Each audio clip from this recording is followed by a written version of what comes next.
Bueno, das tres relatoras que non dixen o nome son María Díaz, Pilar Corredoira, Susana Cendán.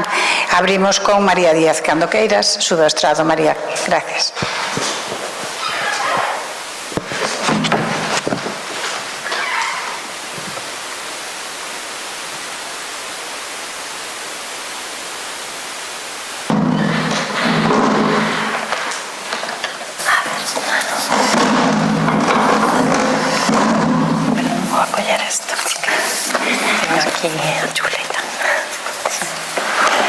Bueno, vou a facer un breve currículum de cada unha porque senón estaríamos aquí toda a tarde. Non falaríamos de Mercedes Ruibal. María Díaz Rey é licenciada en Historia da Arte con un máster en Arte e Museoloxía Crítica Contemporánea pola Universidade de Santiago de Compostela, é perito xudicial de antigüedades, especialista en tasación e peritaxe de obras de arte e cursou estudios de xestión cultural na Escola de Xestión do Porto. Traballou a beira de Isaac Díaz Pardo no Instituto Galego de Información do Grupo Sargadelos, realizando labores de xestión cultural e investigación, así como na coordinación do programa de exposicións das Galerías Sargadelos de Barcelona, Madrid e Milán, alternando a promoción de artistas novos e ceramistas, con outras exposicións de artistas consagrados como Maruja Mayo, Arturo Souto, Granel, Laxeiro, Lugrís e outros. Entre 2012 e 2019 dirixiu a Galería Bauart en Pontevedra e máis en Lugo e realiza labores de comisariado de exposición para distintos museos e institucións, actividade que compaxina coa tasación e peritaxe de obras de arte e antigüedades. Publicou diversos libros e entradas na Gran Enciclopedia Galega, entre outras publicacións, e actualmente traballa como docente de secundaria en Vigo. Cando queiras, María. Moitas gracias. Bueno, boas tardes, moitas grazas. Estou encantada de formar parte deste evento non tan así neste espazo tan extraordinario que é o Museo de Pontevedra, coas miñas compañeiras de mesa e con todos vos. Eu titulei a miña intervención Redescubrindo a Mercedes Ruibal, pero penso que máis ben debería decir destripando un pouco a Mercedes Ruibal, porque a verdade é que últimamente ando destripando un pouco, non? Pero gustaríame empezar con esta obra, con este cadro de Laxeiro, que se chama Conto de Nenos, porque foi o cadro que inspirou, un dos cadros, non? Penso que inspirou a Mercedes Ruibal cando decidiu dedicarse á pintura, non? Sobre este cadro, ela dixo: cando entrei por primeira vez no atelier de Laxeiro, en Buenos Aires, no ano 1951, sentín que me rodeaba un ambiente extraordinario. E o seu cadro, Conto de Nenos, sobre todo ese, doume unha gran perspectiva humana. Reparei no seu título en galego, pois o gran pintor nunca titulou en castelán, só en galego, e despois a convivencia e a aprendizaxe co mestre estructúranse definitivamente. Non, isto, bueno, está escrito, ademais está na exposición, non?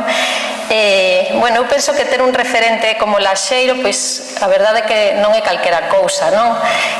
Laxeiro é un artista con unha sensibilidade moi especial, que conecta ademais cos máis destacados artistas, non? Ou creadores, pero tamén con todo tipo de xente. Penso que eu creo que é o autor máis falsificado desde fai anos de todos os que temos, non? Eu así xa vin, bueno, Ángeles tamén seguramente, non? Vimos así moitas falsificacións de Laxeiro. Eso sempre penso que é moi significativo, non? Penso que ademais tamén é moi popular e ademais moi demandado no coleccionismo galego, non? Así, entre moita variedade de coleccionistas público galego.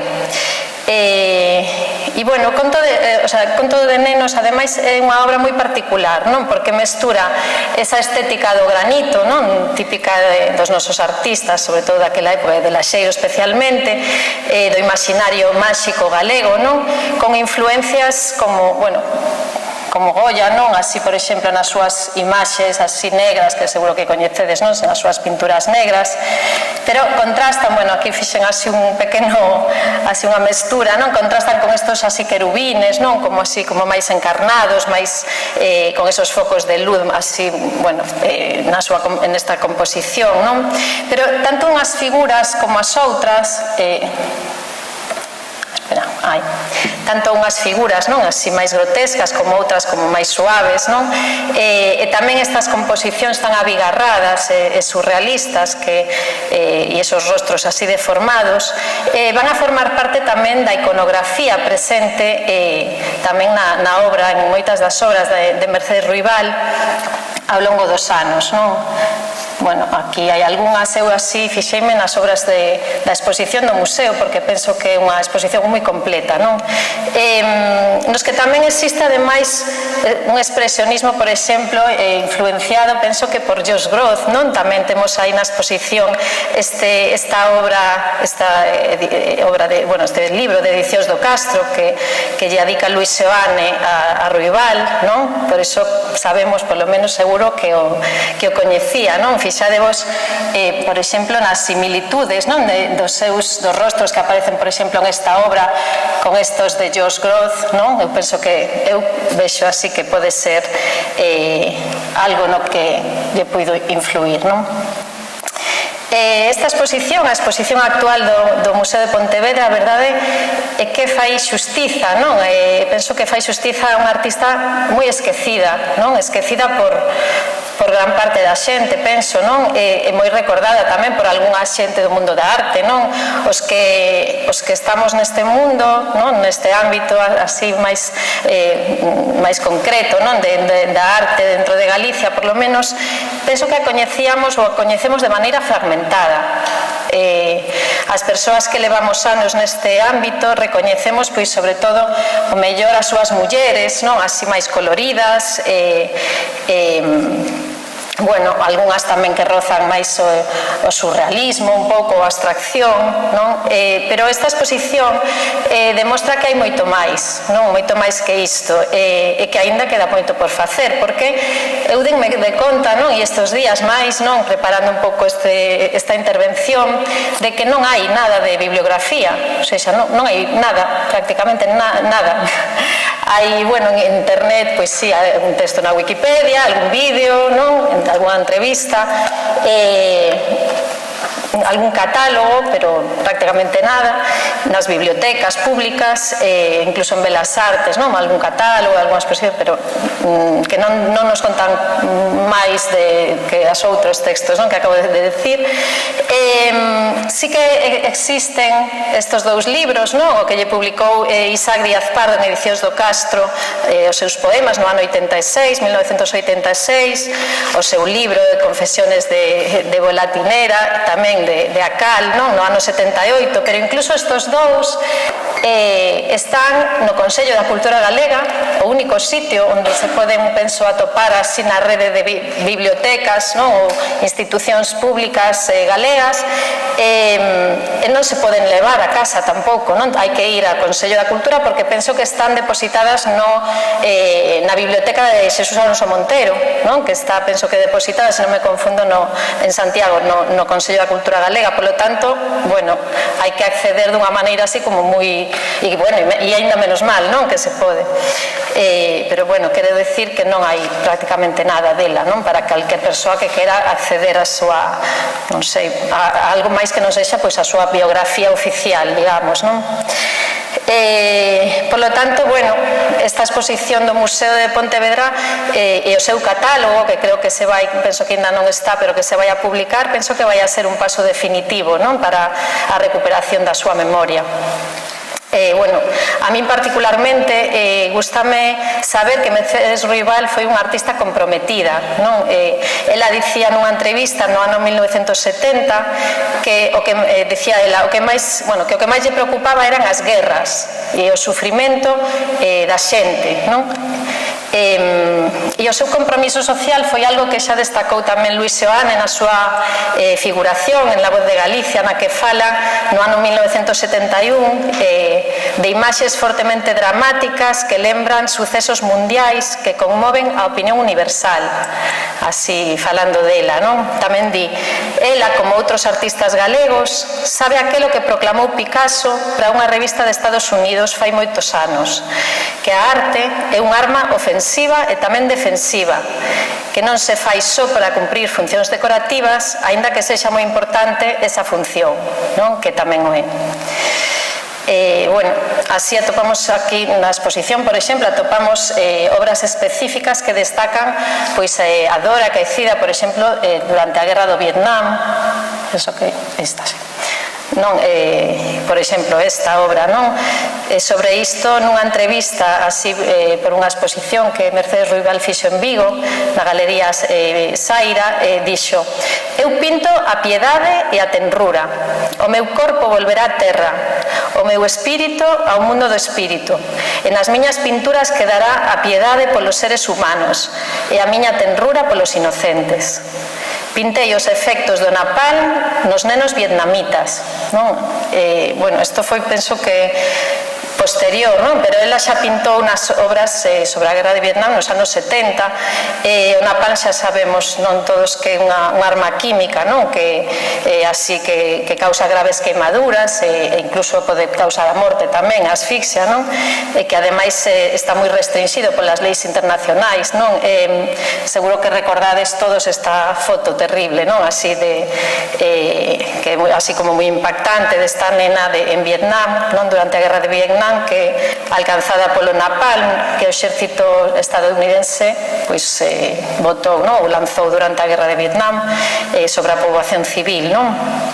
Así, esa nena que corría espida, non? Así como abrasada, gritando de dor, e fronte a ela un fotógrafo, non? O fotógrafo Nicut, que inmortalizaba ese instante e que se converteu como nun símbolo da atrocidade da guerra, non?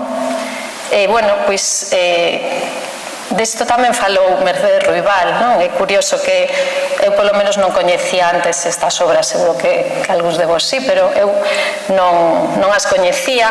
Esta obra de 1971, non? Sobre a guerra de Vietnam e os efectos que o napalm tivo nos nenos, non? Bueno, tamén efectos da guerra que esta xa vimos no resto da poboación, non? Son imaxes así dramáticas nas que moitas veces tamén pintaba flores, bueno, das que ela decía que deixaba rastros da súa sensibilidade feminina, non? Eu vexo algo de esperanza, non? Nesas flores entre tanto dramatismo. E sobre todo isto, pois ela comentaba na entrevista da que vos falaba antes, que lle preguntaban sobre isto, e ela decía: e agora ti pregúntasme que me queda por facer. Creo que moitas cousas, xa que a vida, se ten saúde e alegría, é unha fonte de recreación artística e de viva actividade humanitaria. Iso como pintora, dicía ela, non?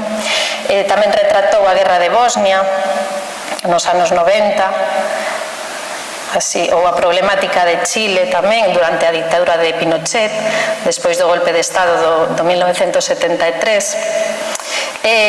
Foi precisamente por esa mirada comprometida polo que foi máis respetada, non? Mercedes Ruibal, penso que entre os artistas do seu entorno foi algo moi importante, non? Porque é a obra dos artistas máis comprometidos, a que realmente trascende, non? No tempo, e a que máis se respeta.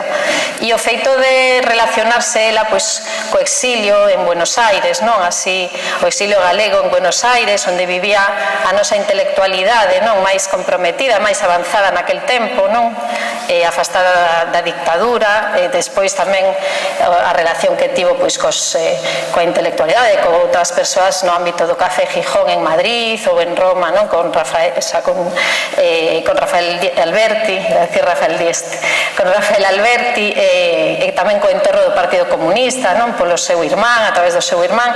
Entón, todo este ambiente creo que foi a base, non? Da súa tamén personalidade artística, ademais da súa relación persoal tamén con Pérez Bellas, non? Co arquitecto Pérez Bellas, que sen dúbida foi moi importante tamén e foi clave, non? No seu desenvolvemento artístico. Entón, todo este contexto fai dela un artista pois do seu tempo, non? Un artista cunha mirada pois moi especial, moi particular e cunha impronta propia, unha impronta recoñecible, non? Que é o máis complicado de acadar, penso, non? Para un artista, o feito de ter unha linguaxe propia e diferenciadora, en cada obra, aínda que cumpra etapas e teña influencias, como é lóxico, non? Como é natural, é algo definitivo, non? Que só ten ela nas súas obras. Bueno, relacionado co seu compromiso social, eu particularmente penso que o seu tamén se visualiza no interese así por representar tipos populares como moi concretos, non? Ela contaba tamén nunha revista portuguesa que se chamaba, en decembro de 1959, decía: interésame moito a xente popular, sobre todo a parte dramática do pobo. Isto é o que me dá a comprensión universal que me parece que se pode encontrar na miña obra. Pero tamén é a fantasía coa verdade o que se representa nela, non? Ou o que se expresa nela. Bueno. Ela, dentro e fora de Galicia, representaba, como sabemos, non, xa moitas mulleres, nenos tamén, non? Dos rapaces, dixo, ela decía: os nenos son os meus pequenos monstruos, pero eu os quero. Pintos así porque me saen así, sen máis complicacións. Claro que antes penso, quizáis eses nenos están rotos, porque nada do que pasa no mundo me é indiferente, non? Ela tiña sempre unha visión así como, bueno, pois cunha sensibilidade, non? Así moi especial no que ela representaba, non? E, bueno, eu penso que, claro, non podemos perder de vista, non? Temos que pensar que na época na que ela se formou como artista, a época da súa maior vitalidade, digamos, foron os anos da posguerra, non? Aquí en Galicia, en España, anos de ditadura, e por iso, aínda que ela estivo fora, así tempo fora, a súa obra ten ese aspecto como oscuro, non? Que por outro lado é moi característico da nosa pintura, da nosa arte, non? Dunha época que abarca xa desde o movimento renovador da arte galega, non? Desde Castelao, de autores posteriores, non? Como Arturo Souto, Laxeiro, Pesqueira, desde xeracións posteriores como este caso. E ela pois xa falaba desde, así, por exemplo, no ano 70, desde Madrid, ela falaba da súa querencia por dar unha versión universal de Galicia tamén, non? Según ela, da súa terra dolorosamente e orgullosamente querida. Ela decía: eu estiven en moitas partes do mundo, pero non deixei nunca de falar en galego. Os que nacimos ali non podemos deixar de recordalo nunca, ao menos eu, decía, non? Así tamén en algúns dos escritos, non? Que aparecen e demais que temos aquí no museo, non? É dicir que era unha artista pois aberta ao mundo, pero sempre cos pés na súa terra, non? Na nosa terra.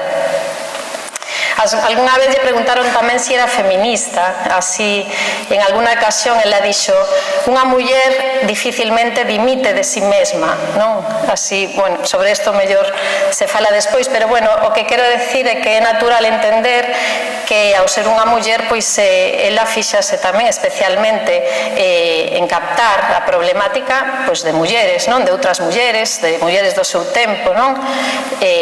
Pois de mulleres non as que vivían como ela, non? Senón outras mulleres en situacións complicadas, non? Mulleres, por exemplo, pois daquela época da aldea de Galicia, que non tiñan a liberdade que tiña ela, non? Tanto a nivel físico como a nivel mental, e a representa, por exemplo, non? Nas súas bodas, non? Así, nas súas noivas tamén.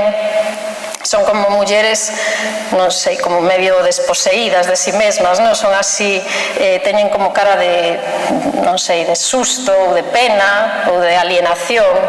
Así eu non sabería decir, pero penso que calquera emoción, menos a alegría, por exemplo, que debería ter unha noiva, non? Son así, bueno, mulleres que nos cautivan tamén coa súa mirada, non? A mí esos ollos recórdame aos personaxes, por exemplo, de Isaac Díaz Pardo, non? Así, a quen coñeceu tamén persoal e artísticamente, non? Esos ollos que aparecen na súa obra, non? E, bueno, eu a verdade é que como historiadora da arte, pois a min gustame ver na obra de Mercedes Ruibal a múltiples artistas, non? E por eso penso que facer este exercicio nos achega moito a súa persoa e ao seu interese tamén pola arte contemporánea ou coetánea, non? A ela e tamén a súa personalidade forxada sobre grandes artistas, non? Seguindo unha tradición, pero unha tradición no sentido correcto da palabra, non? Coa súa raíz e do verbo tradere, non? Que significa entregar ou transmitir, non? E non romper ou rachar co anterior, senón comprendelo, respetalo para poder avanzar, non? E crear así algo novo. E por iso a min ás veces gustame un pouco xogar coas analoxías ou referencias que eu vexo e así, por exemplo, eso atopo na súa obra, como vos comentaba antes, por exemplo, a Laxeiro, non? Fixadevos estas obras de Laxeiro e estas non do primeiro de Mercedes, non? Da primeira etapa. Jos Groz, que vos comentaba tamén, incluso a min gustame ver a Tino Grandío, non? Por exemplo, especialmente nos seus grises, non? No gris Grandío, que ademais o coñeceu en Madrid, non? Goya tamén, non? Nesas caras que comentaba antes. Gustame ver tamén Arturo Souto, por exemplo, non? Neste retrato de Mireia Dieste, na obra de Ruibal tamén, creo que a súa irmán, non? Lusen Freud, tamén así con esas caras así tan matéricas. Luis Seoane, non? Estos murales, non? Que fixo Ruibal, que Mercedes Ruibal, e estas obras, por exemplo, como moitas outras de Seoane, con estos fondos así monocromos, non? Esas bandas así de cor tan esquemáticas. E como vos dicía antes, os ollos atentos de Isaac Díaz Pardo, non? Pero sobre todo, gracias a isto, Mercedes Ruibal penso que é unha artista única, que soubo captar a linguaxe máis moderna, non? Do seu tempo e atopar a súa propia. Penso que ten unha parte actual e unha parte primitiva tamén, non? Unha parte terrible e unha parte bonita, así, no conxunto da súa obra. Eu, se tivera que elexir, quedaríame coas mulleres ou quedaríame coas flores tamén, non? As flores esas da esperanza. Quedaríame con estas figuras que mesturan un estilo naif, non? É unha corporeidade así como máis ruda, non? Así pesada, non? Como decían, como a nosa alma románica, non? E, bueno, nada máis que decir. Moitas gracias.